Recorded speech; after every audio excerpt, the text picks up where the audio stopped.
बच्चों आज हम क्षेत्र विधि में एक टॉपिक है वृत्ताकार पथ का क्षेत्रफल, उसको ज्ञात करना सीखेंगे। उसमें हमारे पास कुछ डीएलएम भी है। पहले मैं डीएलएम आपको दिखा देती हूँ।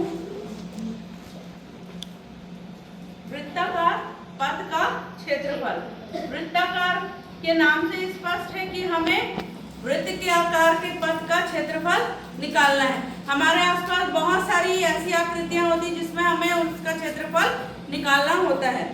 तो इसमें आप देखेंगे ये दो वृत्त दिख रहे हैं, एक ग्रीन वाला वृत्त दिख रहा है और एक रेड वाला दिख रहा है ना।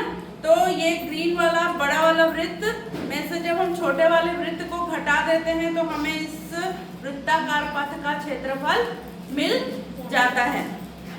इसको हम एक प्रश्न हमने लिया है कि हमें वृत्ताकार पथ का क्षेत्रफल निकालना है जिसमें दो सकेंद्रीय वृत्त हैं, जिसमें पहले वृत्त की त्रिज्या है 12 सेंटीमीटर और दूसरे वृत्त की त्रिज्या है 9 सेंटीमीटर। तो हमने यहाँ पर चित्र भी बना दिया। यहाँ बड़े वृत्त की त्रिज्या 12 सेंटीमीटर और छोटे वृत्त की त्रिज्या 9 सेंटीमीटर। सकेंद्रीय बोल रहा है मतलब दोनों वृत्त का केंद्र एक ही होगा। इसके पहले अभी हमने एक प्रश्न हल किया था कि वृत्ताकार मार्ग का क्षेत्रफल निकालना था, जिसमें हमें छोटे वृत्त का क्या दिया हुआ था, क्षेत्रफल दिया हुआ था और उससे हमने त्रिज्या निकाली थी और फिर उसका वृत्ताकार मार्ग का क्षेत्रफल निकाला था। तो सेम इस प्रश्न में भी है।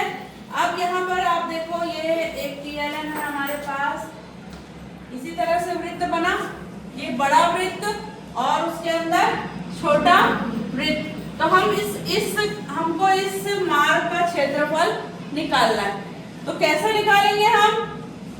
बड़े वृत्त का क्षेत्रफल निकाल दें और उसमें से छोटे को घटा दें तो आसानी से हमें इस वृत्ताकार मार्ग का क्षेत्रफल मिलेगा। मतलब बड़े वृत्त के क्षेत्रफल में से आप छोटे को घटा दो तो ये जो मार्ग है उसका क्षेत्रफल निकल जाएगा।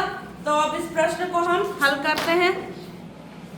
वृत्ताकार पथ का क्षेत्रफल बड़े वृत्त का क्षेत्रफल माइनस छोटे वृत्त का क्षेत्रफल।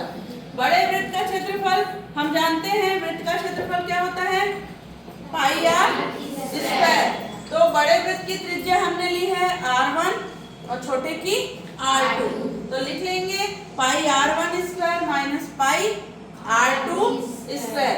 अब यहाँ पर पाई जो है दोनों में से कॉमन निकल जाएगा, अंदर क्या बचेगा, r1 square minus r2 square.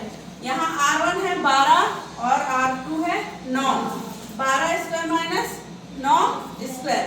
अब इसको हम सरलसमीकरण की सहायता से हल करेंगे।